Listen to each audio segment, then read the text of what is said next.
بات یہاں غور کرنے کی ہے کہ قرآن کی صفت کریم لائی گئی، حالانکہ اور صفت بھی آ سکتی تھی۔ کریم لانے کی وجہ یہ ہے کہ قرآن جس طریقے سے معزز ہے اس سے تعلق رکھنے والا بھی ایسے ہی معزز ہو۔ بہت اچھی بات کہی آپ نے جی۔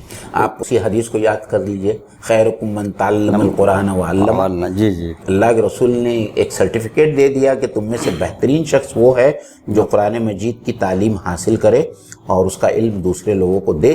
تو ظاہری بات ہے کہ چونکہ قرآن کریم ہے تو اس سے جو بھی لوگ جڑ جائیں گے اللہ تعالیٰ ان کا بھی اکرام کرے گا۔